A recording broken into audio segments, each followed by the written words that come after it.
Well, good morning, everyone, and welcome. Just so you all are aware, this session is being recorded. So, my name is Starlet Sinclair, and I actually will be the moderator for this ADEIL conference session. So, before we begin, on behalf of ADEIL, we'd like to thank our generous sponsor, Noodle, and our host, Old Dominion University. We are thankful for their contributions in making this event possible. Also, note that we are actually going to randomly be selecting winners at each conference session for prizes slash swag. So there will be a randomly selected winner for this session. I will announce the winner at the end of the session, and I will ask that you please put your full name and email address in the chat so that I can add you to the winners tracking sheet, and you will get I don't know what your swag will be that you will get, but you will be contacted about getting your prize. So thank you very much to everyone for joining us for this session, integrating AI into your course and design process. It is my honor to welcome Dr. Chris Nickel as our speaker. And, let's go ahead and get started. Hi, everybody. I'm Dr. Chris Nickel. I am a senior instructional designer and coordinator of digital pedagogy at ODU Global. And I also adjunct teach courses on instructional design at a different university.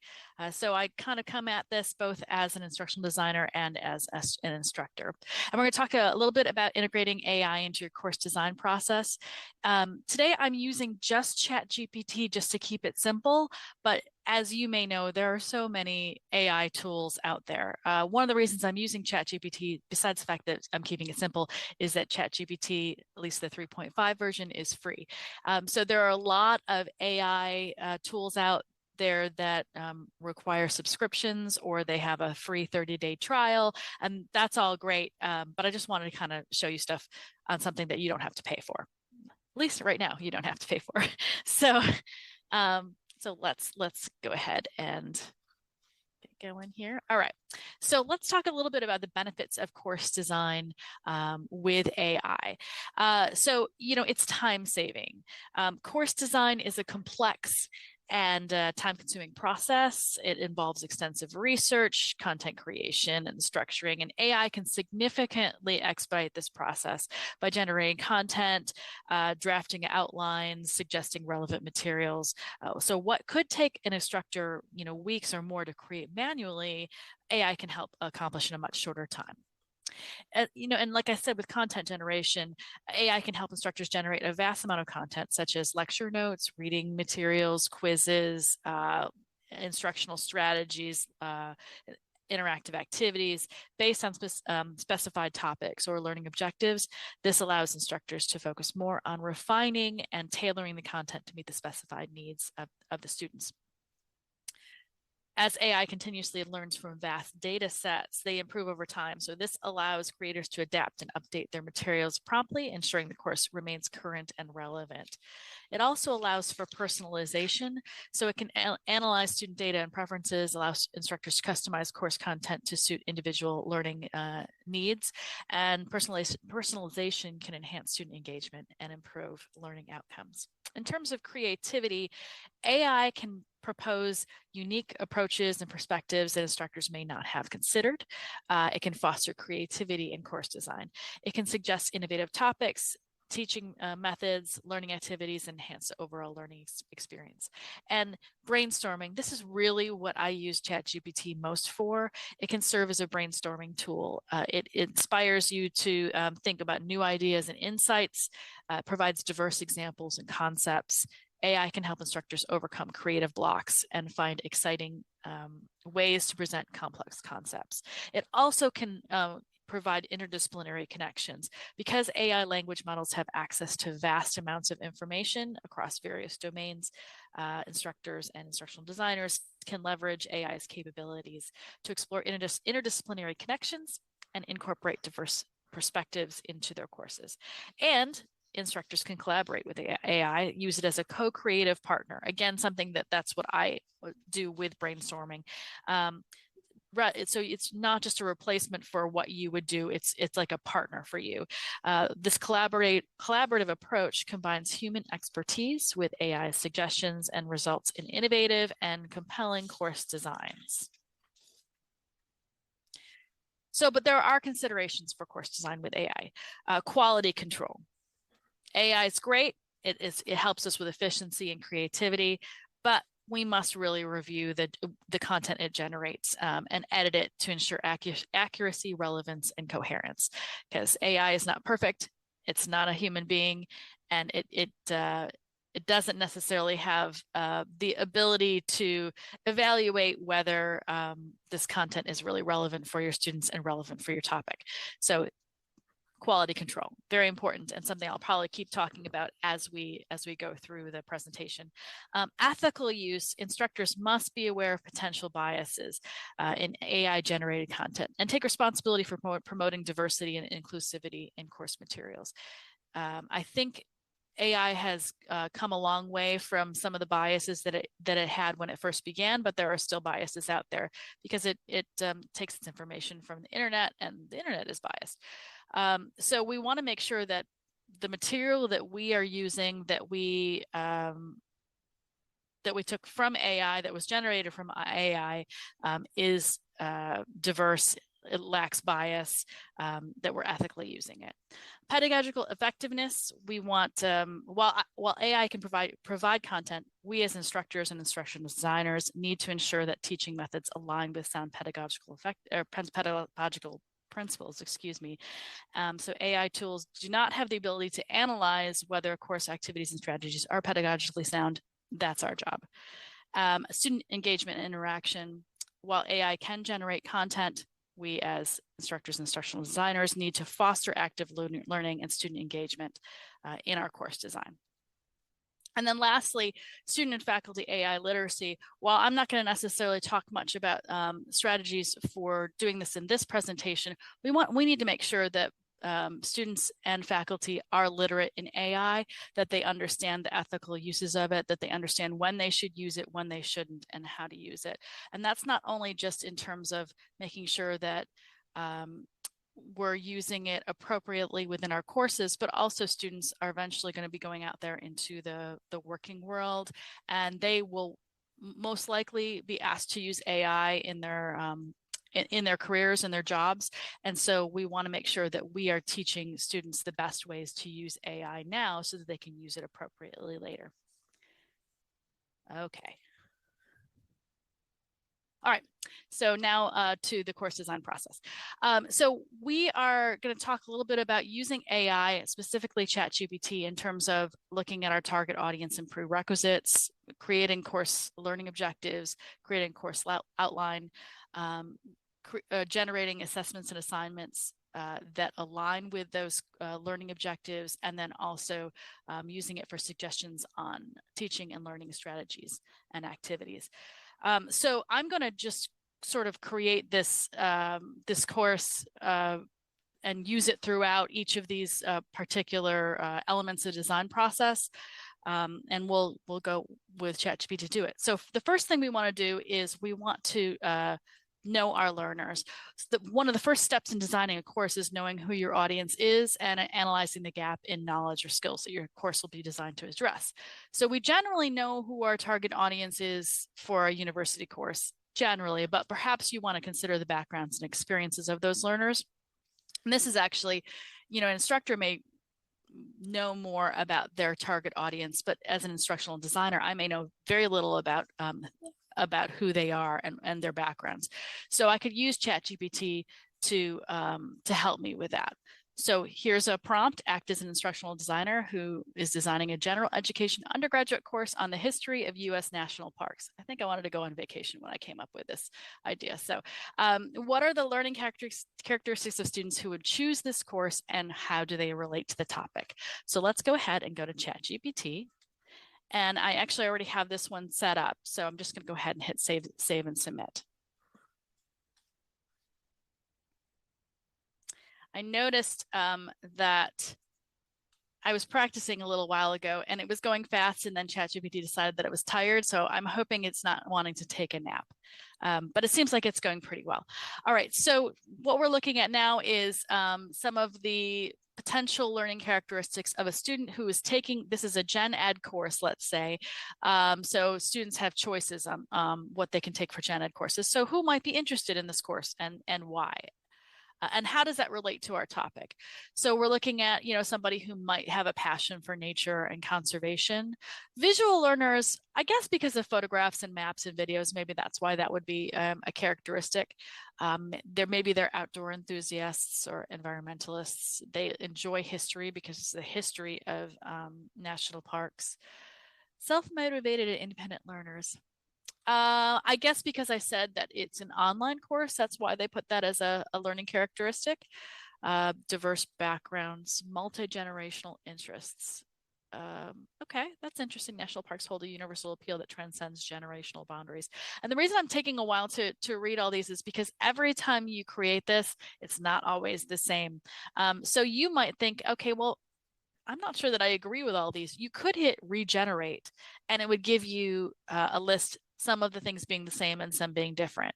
I'm not going to do that now, but this gives me, again, it's kind of like a brainstorming tool to think about who my students might be and how I might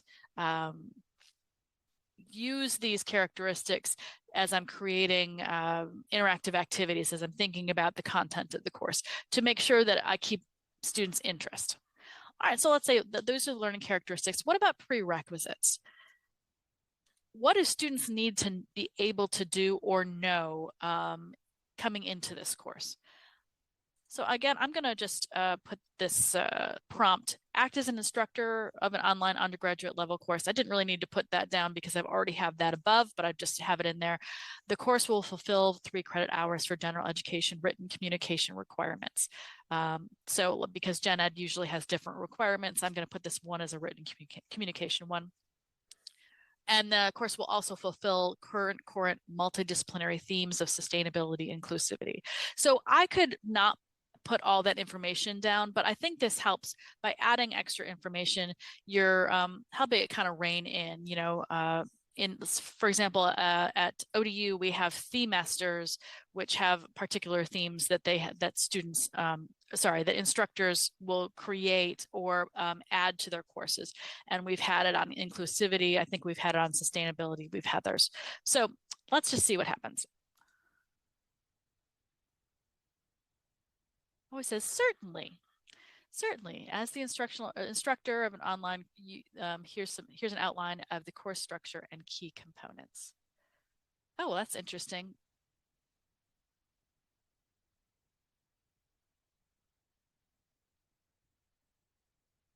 Oh, you know what? I'm sorry. I forgot. I messed up and I forgot the last part of that question, which is why I was confused. So what I'm going to do is I'm going to stop. I'm going to go to this little edit button. I'm going to what prerequisite knowledge is needed before enrolling in this course? That was the important part of the question that I forgot to put in there. Oh, now it's thinking. Okay, it's going to give me prerequisite knowledge. I'm going to go ahead and stop for a second, and I'm going to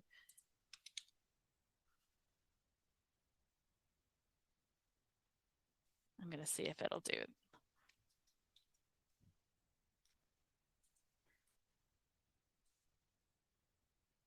I'm going to stop generating. Here we go. We'll try again. Sorry about that. I told you ChatGPT would want to take a nap here. All right, I'm going to just keep going, but it's going to tell me basically that it's being in a writing course, you're going to have some knowledge of writing. You're probably going to have some things about inclusivity, maybe some environmental stuff. It's thinking. We're just going to let it rest, and we're going to continue on and go to the next thing. So let me go back to. Let me go back to my.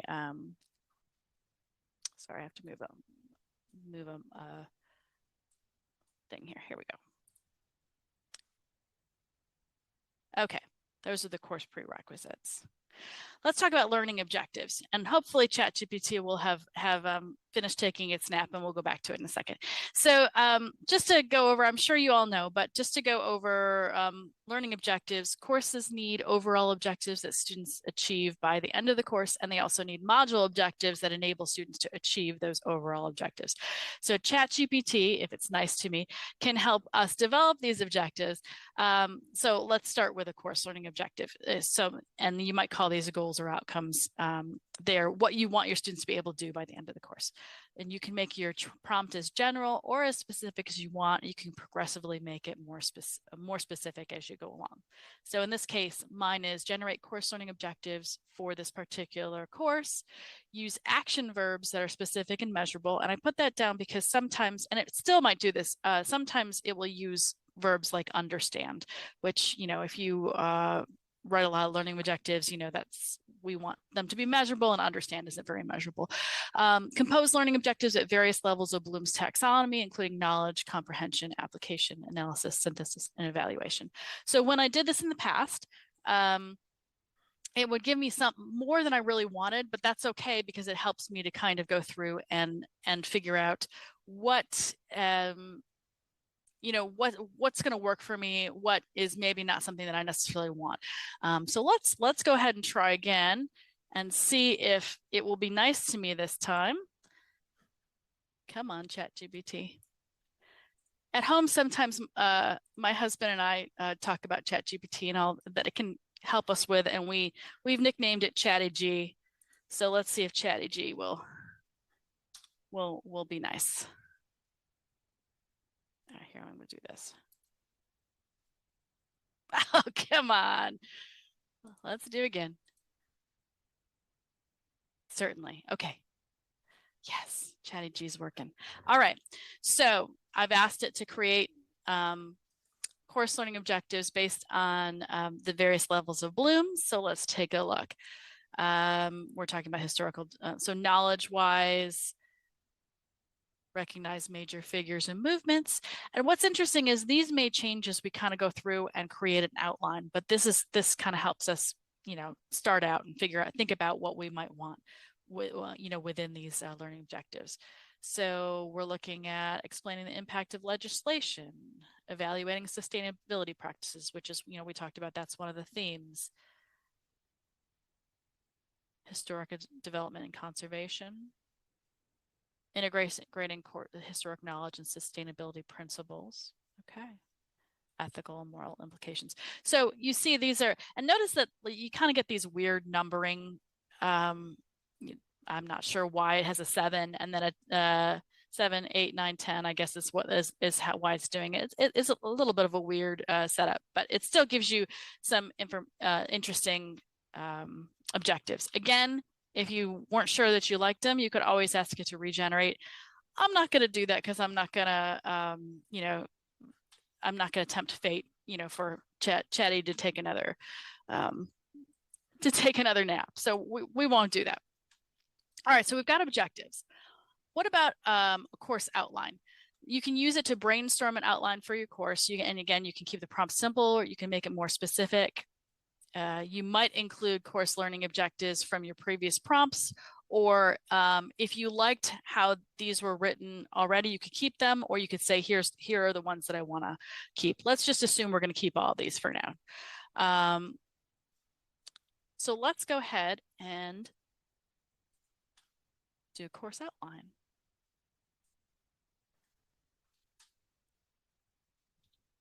All right, I'm asking it to generate a course outline that aligns with the course learning objectives above. I'm asking it to divide the course into 8 distinct modules. Let's assume it's an 8-week course, and provide a brief overview for each of the modules. Ensure the course topics embrace cultural sensitivity and inclusivity to accommodate diverse learners. And for the heck of it, I'm also going to put something in here. Also include themes of sustainability, let's say. Even though we've kind of have that previously, we're going to put that in there. Develop the course outline so that it is in chronological order. And I might also say chronological order of the history of national parks. It may it might have already been implied based on the information added before, but sometimes I just like to make sure and be a little more specific. So let's go ahead.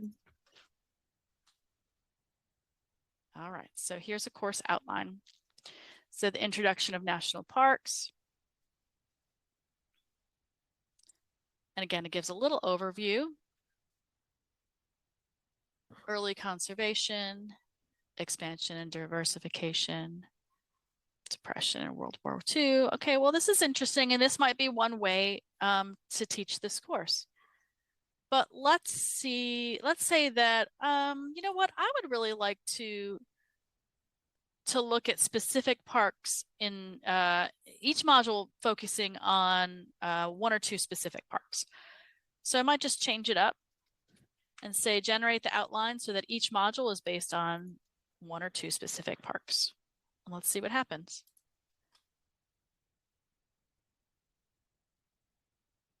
So it's still going to do the intro, but now it's going to give me some, like module 2 is on Yellowstone, module 3 is on Yosemite, module 4, Great Smoky Mountain, Grand Canyon. Now, sometimes, like I've done this where it will give me like 2 in each module. This time it's kind of giving me mostly just 1 in each module, which, you know, there's more than 8 national parks. So you might think, well, I like these, you know, we're looking at these specific, but maybe I want to include more.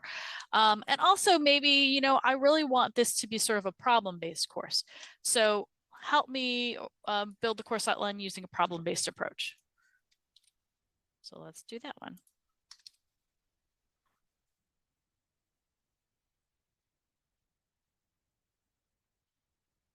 It's thinking for a minute.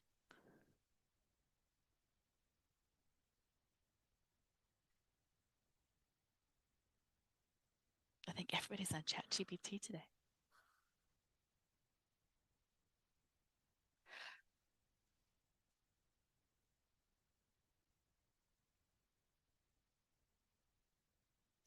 So in the past, when I've kind of practiced this, it would give me problems, you know, again, having to do with sustainability, having preservation, that sort of thing. And it would be based on, sometimes it would be based on a particular park. Sometimes it would be based on a more general problem. So for example, there was one, preservation versus exploitation. All right, let me see. I'm gonna try to stop it again and start, and I apologize for that. I do have it here, but it was not acting right when I checked it a minute ago. So let's see. Oh, here we go. All right. It's going. Okay, good. So here's, you know, we have problem statements now.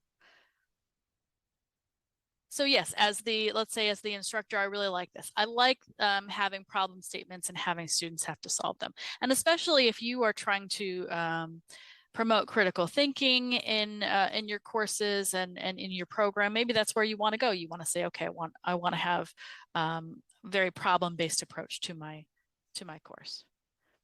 And it did 8 modules. That's great. Sometimes it will, I've had it do, even when I ask it to do 8, it'll do 10. So it worked with me pretty well on this. So again, as the instructor, as the instructional designer, you always go through this, make sure it makes sense, make sure it's following what you want to be able to do. Again, this is a sort of a brainstorming tool or a co-collaborator, but you as the instructor or the instructional designer, well, the instructor especially is the subject matter expert, and they know what's needed. As the instructional designer, you're the pedagogical expert, and you're working with the SME. So, you know, you're not just taking this from ChatGPT, you're taking it and then adapting it. All right, so but let's assume that we've gone through this, we've made some changes, but here is our here's the outline of our module and those problems. Okay, so now what do we want to do? We want to be able to have assessments and assignments that align with the learning objectives we had above, and that you know, and that they work together within this module. So let me go back to my slide, we're going to go ahead and create some assessments or generate them. And we're trying to have it so that we help students move towards reaching the objectives, helping them determine and helping us determine if a student has achieved the desired learning outcomes. Of course, these are going to be relevant to the course learning objectives, relevant to student interest. So if we want a student to be able to, and really we want to think about this in terms of, and I know as instructional designers, you know this, but we want to make sure that the assessments are measuring the objectives. So if we're asking a student to evaluate a national park on their sustainability, we're not going to give them a multiple choice quiz, of course. However, you could give them a multiple choice quiz as a knowledge check towards reaching that objective. It can take a lot of time to generate ideas for assignments and assessments, and then make sure that they're at the same cognitive level as the course learning objectives. So again, ChatGPT can help us with that.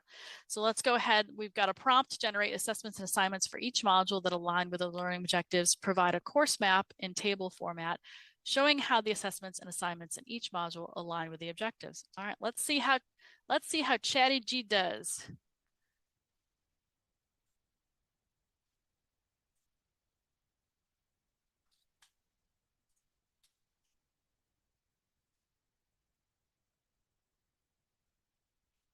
I think it's woken up. Oh, see, and every time I do this, it does it just a little differently. Sometimes it does a whole table, sometimes it does information and then a table underneath. This time around, it's not really giving me the learning objectives over here, so it's a little weird. Sometimes it'll give me, here's the assessments, and they align with objective 1, objective 2. So I'm not tempting fate by stopping generating and starting over during this presentation, but I might if I was doing this by myself. But it still gives me some information. So here's a problem statement. Here's some module learning objectives that go along with this. And here's some ideas for assessments and assignments. So a research paper, a discussion. Let's go farther down and see. Again, a lot of research reports and historical analysis. So we might go back and say, okay, great, but maybe we don't want everything to be at a slightly higher level. Maybe we want some lower level assignments, assessments, interactive activities as well. Discussion on strategies. Here's a group project. Wonderful. All right, so let's think about this. Okay,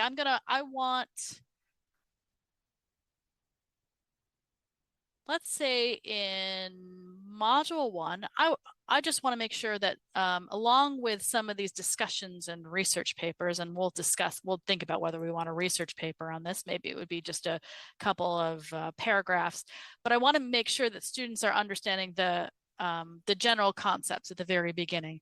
So, I might ask them, I might want to create a knowledge check. So let's say develop 8 multiple choice questions and 2 short answer questions as a knowledge check for module 1.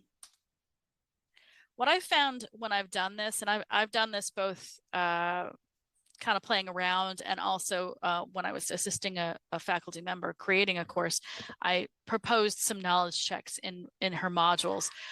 What I found is generally I ask for more than I want in terms of number of knowledge checks, because some of them you end up with the answers are easy. Anyone who's taken a quiz can tell that that's the right answer. So so I ask for more than I want so that I can narrow it down. And also it really depends on what you're wanting students to be able to actually know. So yeah, it's given me multiple choice questions based on that module. I'm guessing that's the answer to father no sports. Okay. And it's also giving me some sort of short answer questions. What I didn't ask is please provide the answers. So if I was the instructional designer, I might not know the answers to these, or not readily to the questions. So, whoops, not questions, questions. What's nice is that ChatGPT can generally tell when I understand my typos, so that's okay. Sometimes if I asked include the answers when I first asked, it would give me all the questions and then the answer, usually. And now it's going to give me some general answers to the short answer questions. Okay. Some other things that you can do is you can create discussions and debates. And I really like this because it not only, especially with the debate, you can ask for discussion prompts for various modules. I could ask them for discussion prompts for every module. I could also ask it for generating information for a debate. So let's see what are some of the, I want to see one of the discussions. Okay, let's do this. We're going to do module 7 and we're going to do a comparative analysis of cultural heritage in the 2 parks. So I'm going to ask it, actually leave it up here. Please generate prompts for a debate for module 7 on, you can tell I can't type. That's why I usually keep them already something I can just copy and paste. Please generate prompts for debate on module 7 on comparative analysis of cultural heritage preservation in the 2 parks. So that's a little bit of a weird prompt, but let's see what it comes up with. So please include directions for students and generate a rubric. We'll say for student groups, we'll say that they're, and generate a rubric. Let's see what comes up with.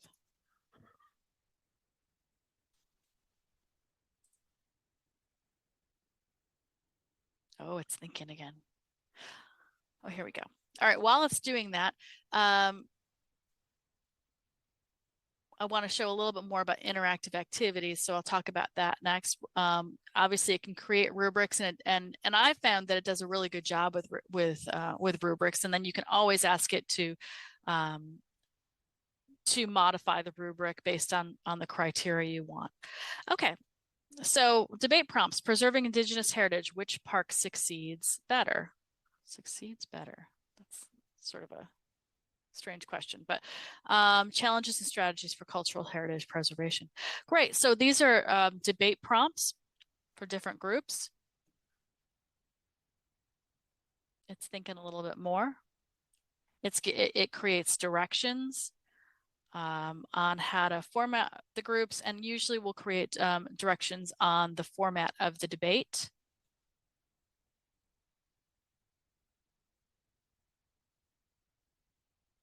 Let's see. Yeah, it's doing a really good job of kind of creating these instructions for students. And as you know, especially in online learning, for students and student groups, they need as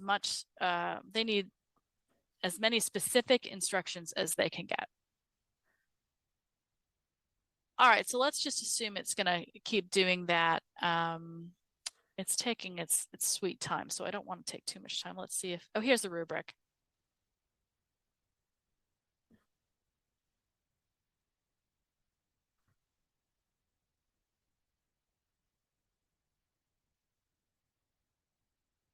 So again, it really can give you some great criteria, and you can modify this.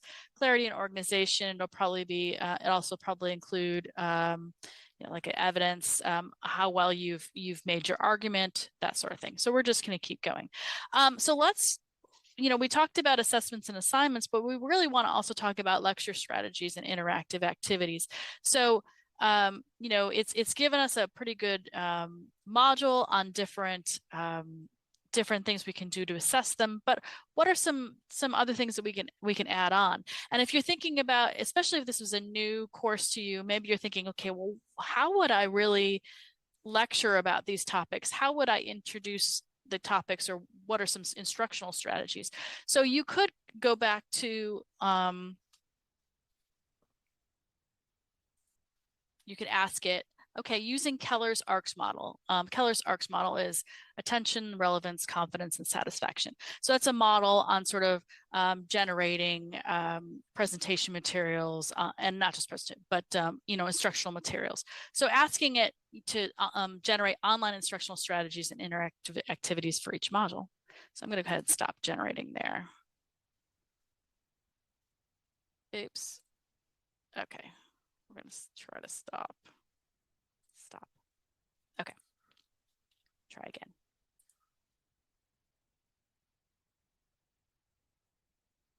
And just chiming in here really quickly, Dr. Yes. Nickel, we have about 10 minutes left before the session ends, and you do have some questions that I've been gathering. Oh, wonderful. So if you I think this will be the last thing, and then yes, okay, let's go ahead and do that. I want to make sure we get to your questions. Thank you so much. Yeah. No problem. I appreciate that. So as you can see, it's providing a whole bunch of information if you want to use a module, if a model like ARCS. If you wanted to change it to, actually I like this one, the Gagne's.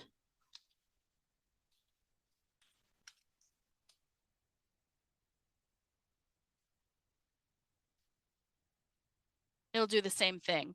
And this one I even like more because it'll say, okay, how do I gain attention? I can use a video introduction. I can use these activities. So it really is providing, again, it's really a brainstorming tool. I would not follow this exactly, but it gives me a lot of information about, okay, how can I make this module interesting? I think maybe it's just showing me one module, but it will say, I've outlined the activities for module 1. If you'd like to do it for more, let me know and I'll provide them. So, you can do this for a lot of things. Some other ideas that I thought about just for this particular course would be, having students plan a trip to the national parks. They can use AI to help them with that. Have them curate a national park exhibit or create a national park marketing plan, or even what do they have to think about when creating a national park. You could use it both for creating the assignment, and you could have students use AI to actually create some of their own activities. So let me just go ahead and stop there, and then let's go ahead with some questions, because I got a little carried away and wasn't paying attention at the time. So let's go ahead. All right, thank you so much, Dr. Nickel. So the first couple of questions had to do with the prompts that you were using. And yes, so there was some interest to see if you would be willing to share some of your prompts, or maybe make them available. I can do that. And so perhaps maybe in a handout or something like that. And maybe that's something we can just have you maybe provide to the ADEIL folks, and they can send it out to folks who are interested, or to send it out with, the link to the recording of the session. Yeah, yeah. If you're okay with that. I am happy with that, yes.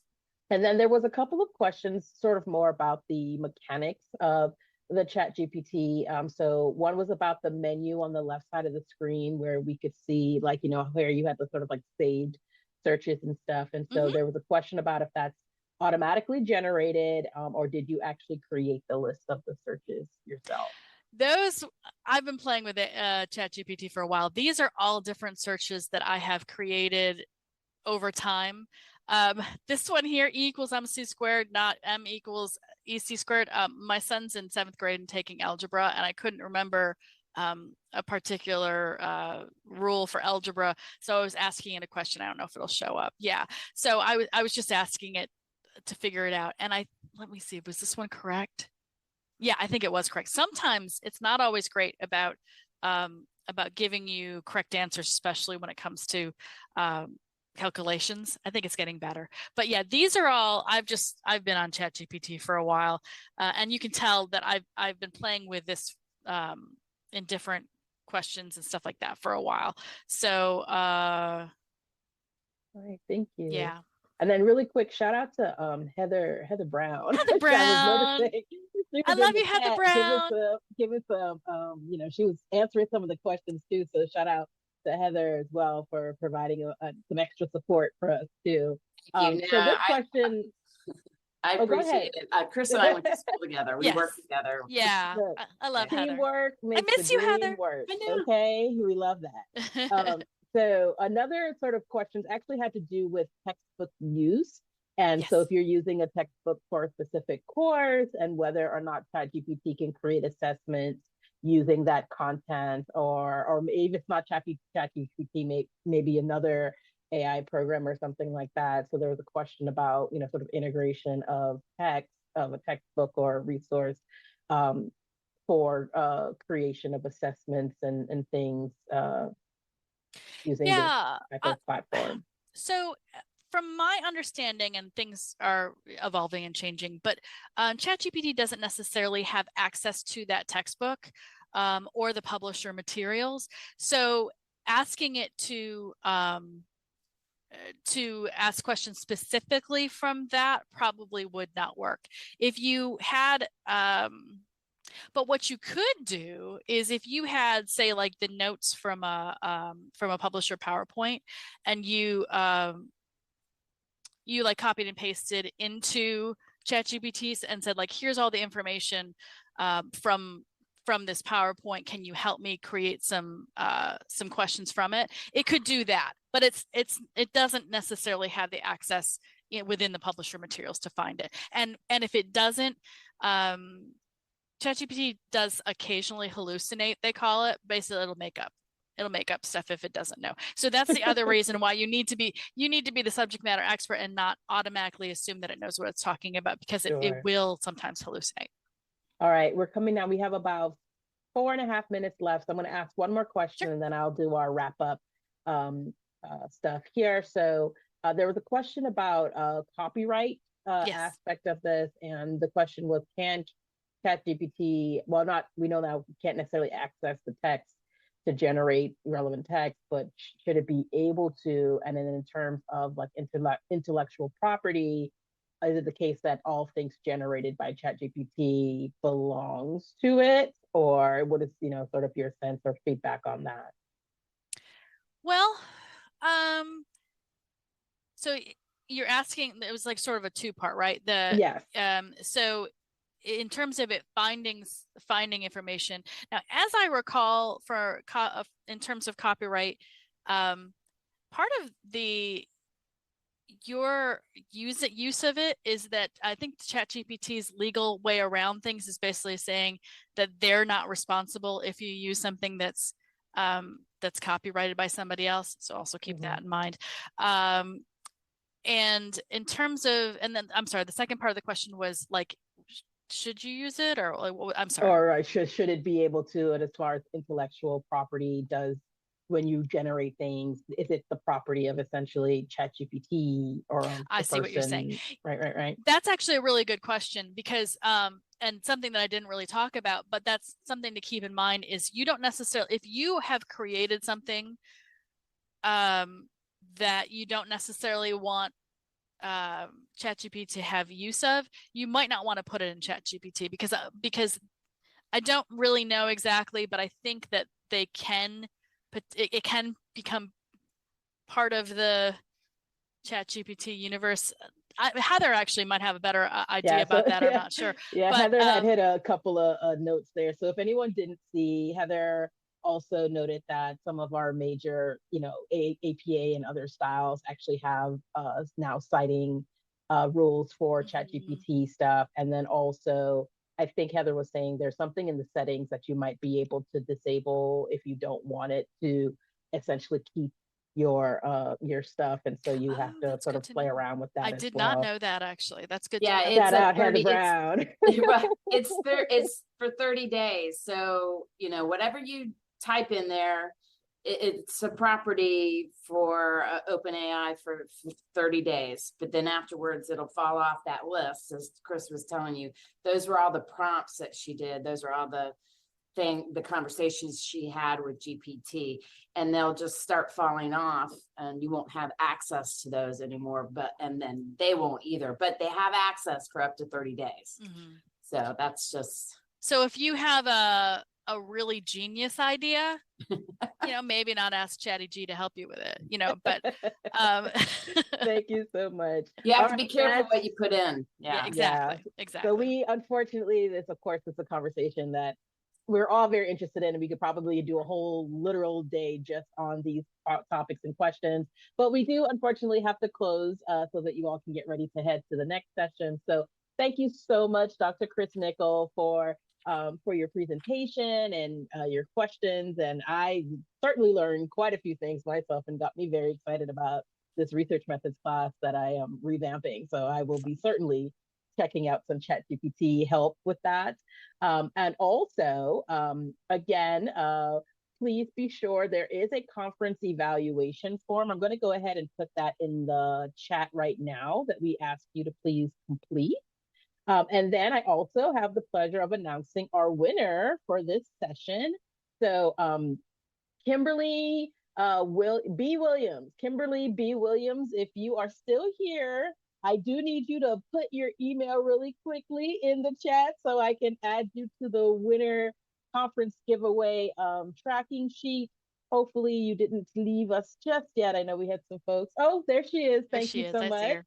All right, awesome. Well, thank you, everyone. I hope that you all enjoy the rest of the conference, and we'll see you in the next session. Thanks, everybody. Thank you.